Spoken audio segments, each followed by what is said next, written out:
indulge me as I quote myself from a post written yesterday about that mysterious story from Trump's very good friends at the National Enquirer accusing Manafort of having an affair.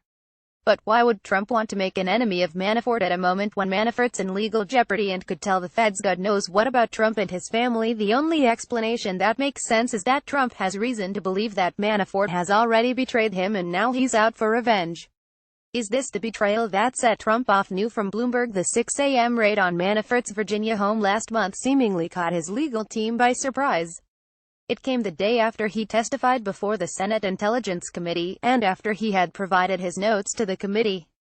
In fact, Manafort had alerted authorities to a controversial meeting on June 9, 2016, involving Trump's son Donald Jr., other campaign representatives and a Russian lawyer promising damaging information on Hillary Clinton, according to people familiar with the matter. The president and his son-in-law, Jared Kushner, were dragged into the matter as details repeatedly emerged that contradicted the initial accounts of that meeting. A timeline of who Manafort talked to would be useful here. The NYT reported on July 11 that Jared Kushner's legal team had uncovered the old emails between Donald Jr. and Rob Goldstone's the man who arranged the meeting with the Russian lawyer, as it reviewed legal documents. CNN later specified that the discovery had been made in June.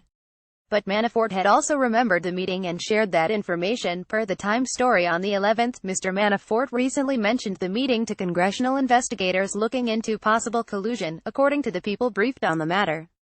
Who remembered at first? The way the Bloomberg piece is written, with Kushner and Trump getting dragged into the mess involving the Russian lawyer by Manafort, it sounds like Manafort was the first person to notify the feds that the meeting happened.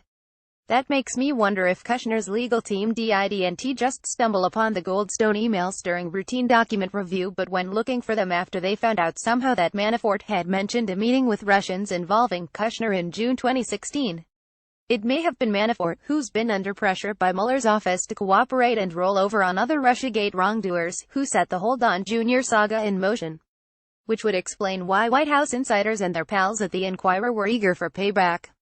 I'd totally forgotten, by the way, that this isn't the first hit piece the Enquirer has run this year on a major player in Russiagate. Scarborough's timeline is off here, but otherwise, he's correct. Again, the Enquirer accused Michael Flynn of being a Russian spy the week before Trump fired him.